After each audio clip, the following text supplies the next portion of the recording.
natatawa ka. Natatawa lang naman ako. Sabi ko, ang ganda ko. Tingnan Kaya mo. nga, sobra.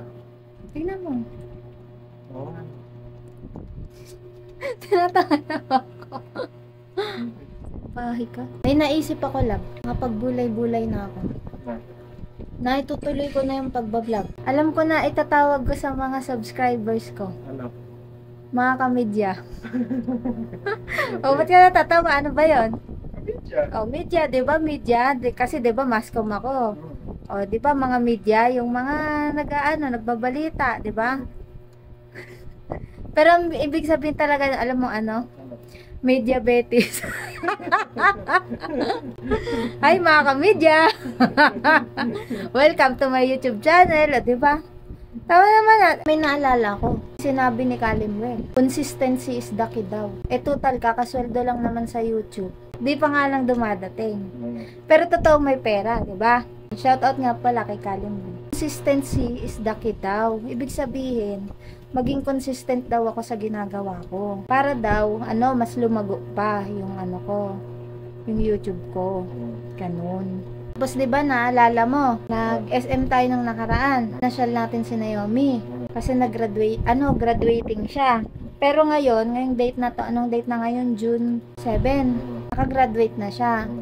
Tapos ipinasyal din natin si Shira. Kasi graduating din siya, tsaka Hakot Award talaga siya, 'di ba? Si Shira sa June June 28 pa. So ito yung video na yun, guys. Namasyal kami sa SM. Yan, tas kumain din kami sa may takoyaki, no? Tsaka siomai. Kanya lang yung date namin. Tsaka time ba? Kasi matagal na rin kaming hindi nakakapasyal ni Jeff. So ito yung video na yun. Oo, bumili kami ng picture frame ni Naomi. 160. Sabi mo. Ano? Ikaw na yun, pili ka na, Shi. Pili ka na. Galing nga. Ayan guys, naglalaro silang lahat dito. Nandito naman si Jeff.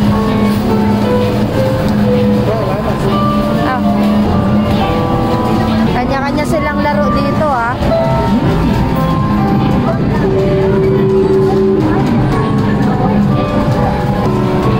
Galing naman. Wow, ang galing bumangga. Nice, nice, nice. Pwede ka na mag-drive sa Amerika.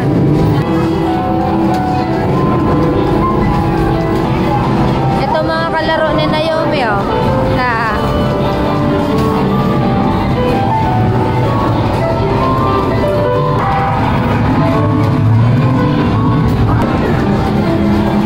Wow, may ticket.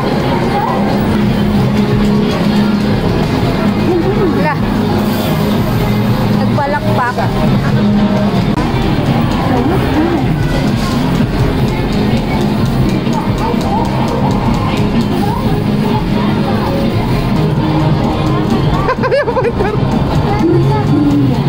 Push mo.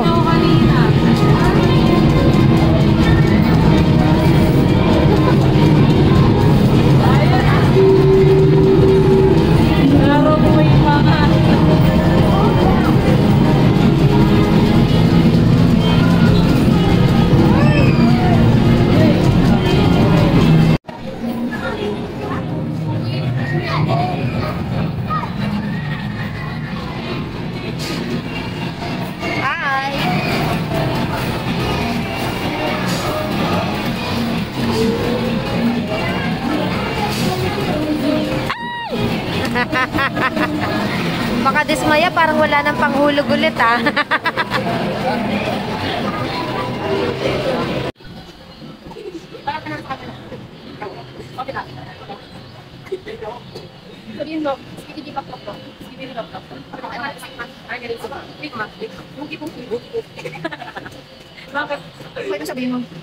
Tapos nung mga nakaraan, madami kaming mga ginawa dun sa activity naman sa school namin.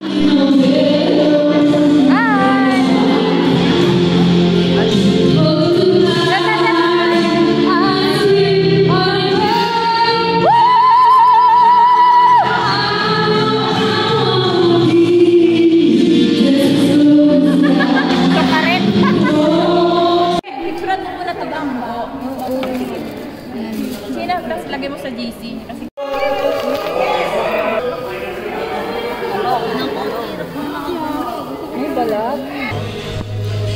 nga.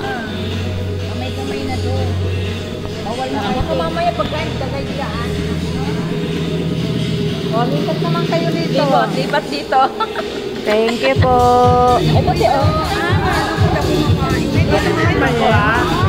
Let me start my talk with a question. Who is the most powerful person in this world? Hindi nyo alam siguro, no? Well, some of you might say, the president of the nation. Natural. Siyempre, presidente. Because Kasi kung hindi, ang sasabihin ko, hoy, gising! Natatandaan pa ninyo yun? Yes! Wow, you were fetus pa. Ang tagal na ng hoy gising. But I'll talk about hoy gising later as part of advocacy journalism. Assume that you want to learn. Okay? So meaning, makikinig naman kayo sa pinaghandaan kong pag-usapan dito, no? And I'm always happy to share my insights and opinions, not from books, okay? I never do that. I hardly ever do that. Not from books, but from my life experience. Kasi for me, kapag naranasan, dapat paniwalaan. Right? Parang pwede niya i-open. Hello! Happy birthday! Happy birthday! Opo. Ay po! Ay! Hello po. Swerte naman ni Teo. Tingnan niyo na po yung manliligaw ng anak niyo. Lago! Lago! Sinalubong nga agad ni Mark. Sinalubong na po kayo ng manliligaw. Record pala. So guys, papunta na ako ngayon sa NEU Library dahil magkakaroon kami ng seminar. Ayan, dapat nagsiselfie lang ako pero dahil video na pindot ko. So, bye guys! Good morning! Amin. Kaya medyo naging busy. Ngayon lang ulit ako nakabalik sa YouTube. Kaya natandaan ko yung sinabi ni Colin Bell na tuloy-tuloy lang daw. Kaya eto ako ngayon nagbabalik. Ngayon naman, maghapon, di kami umuwing Bulacan. Busy ako sa pag-aalaga ng mga kuting sa mga anak ni Panda.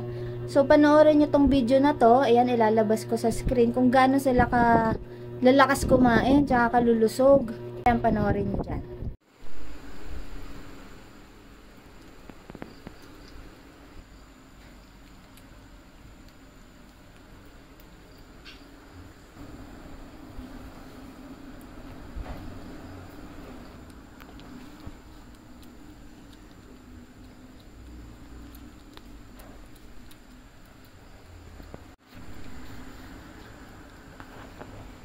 Yun guys, samahan nyo akong magluto. Kaya ng aking asawa, maghapon niyang nagtrabaho. Hi. Hello. Eh ngayon, saan ka pupunta? May kakabit pa akong loader. Motor. Sa aircon, may Sa ayusin ko. aircon. Ayan, busy siya, tas bukas may overtime siya sa work. Pinapaalis ko na nga siya para makabalik din siya kaagad. Pero ayaw niya pa umalis, miss niya daw ako. Bumili nga rin pala ako ng saging. Ayan, sabi ko kay kuya, yung pwede nang kainin ngayong gabi. Dun sa nagtitinda. Kaya lang binigay naman sa akin, parang overripe na. Parang bukas overripe na to, oh. Ngayon guys, magsasaing muna ako. Ito yung binili kong bangus. Ano na yan, nababad na yan. Ready to cook na. 2 kilo yan. Bali, ang 1 kilo ay 55 pesos.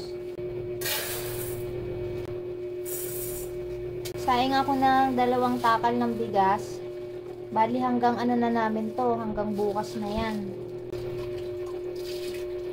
Medyo nagugutom na rin pala ako habang hinihintay natin yung sinaing ko. Ayan, kain muna tayo ng saging. Ayan yung saging, oh, diba? Ano na siya, pa-overripe na siya. Tsaka, mas maganda daw ang prutas kapag kinakain ng hindi pa kumakain ng bago ko talaga kumain ng meal. So ayan guys, naisa lang ko na yung kanin. Hintayin na lang natin siyang maluto. Ngayon naman, ipe-prepare na natin tong bangus na nabili natin. Yan. Bubuksan na natin siya. Dahil nga sa palagay ko ay sobra naman to para sa amin dalawa ni Jeff. Para ngayong gabi ay magtatabi ako. Kaya, itatabi natin tong isang malaki. Pero, para magkasya siya sa lalagyan ay hihiwain muna natin siya. Pasensya na guys kasi itong gamit ko dito ay panggamit lang talaga dito sa apartment. Kaya maliliit talaga siya. Pero, hindi nyo alam sobrang tulis nito.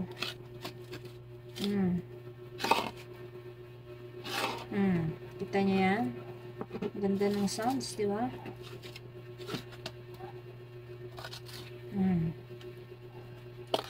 Maliit lang siya pero talagang itong kutsilyo na to, hindi ako binigo. Ang tulis niya talaga. Ayan, lagay natin tong isa. Ito pa.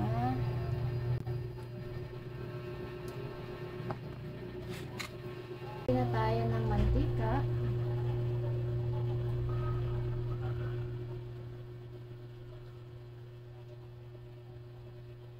Hintayin lang natin mabuti yung mantika para hindi dumikit yung isda dun sa kawali.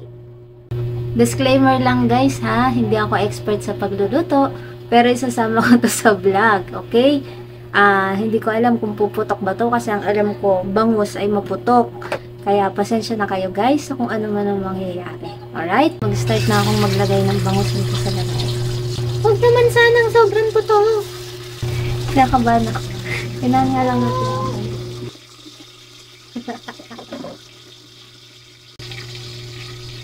So, tinakpan ko siya kagad para maiwasan yung pagputok ng mantika. Tinanggal ko na lang sa kala na hindi ko pinapatay yung apoy para hindi ako patay sindi. So, pakalmain lang natin yung mantika at bubuksan na natin yan. Hahanguin na natin yung unang salang ng isda. Let's go! Ooh, sarap! Ganda ng kulay niya, oh. Golden. Hanguin na natin yan. So, ito na yung hinango nating isda. Yan yung bangus na dinaing. Ang ganda ng kulay niya, oh. Antayin na lang natin si Jeff, tas kakain na tayo. Yung mga kamedya, ayan. Ito yung ating pritong isda. At ito naman yung ating sausawan. Ayan, pampagana. Nilagyan ko rin siya ng maraming sili at bawang para mas malasa pa siya. At saka ng konting asin at saka paminta. So, let's go. Let's eat na. Antayin na natin si Jeff. Message na natin siya na umuwi na. Yun guys, may bad news na nangyari. Ang tagal ko inantay si Jeff. Tapos luto na lahat-lahat yung ulam. Ito yung nangyari, oh. Hanggang ngayon, hindi pa rin pala luto ang ating kanin. Kala ko sa Facebook lang nangyayari yun, love. Ano sabi mo? Sa tunay na buhay pala. Sa tunay na buhay din pala nangyayari siya.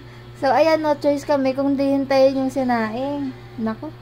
Inip pa naman ako kanina naghihintay kay Jeff. Tamang nakaganon pa ako sa lamesa.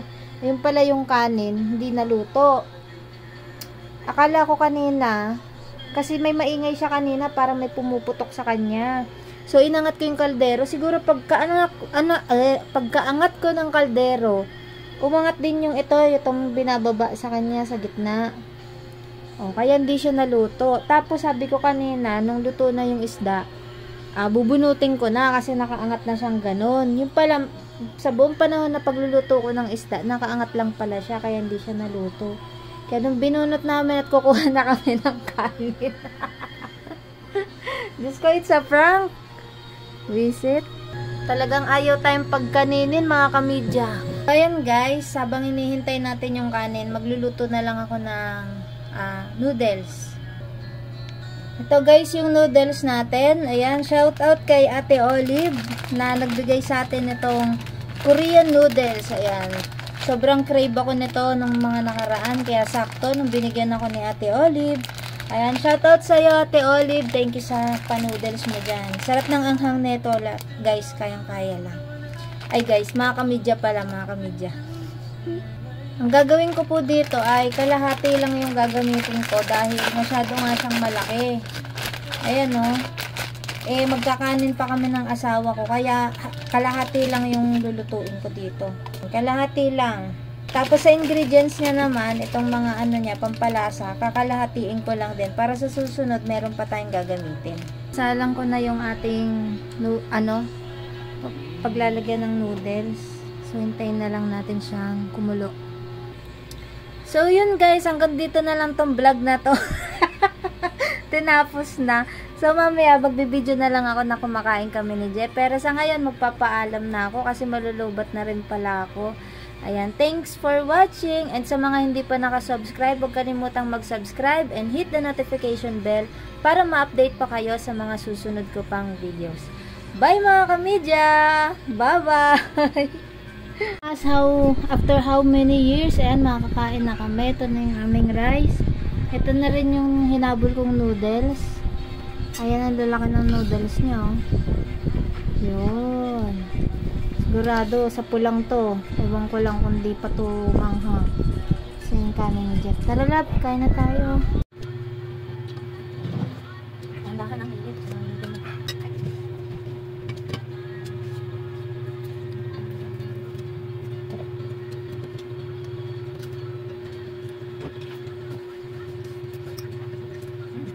Kamedya, ayan, ito nga pala yung mga iniinom kong gamot. 5 peraso sa gabi, pero sa umaga, isa sa almusal, isa sa tanghali. Kaya lang.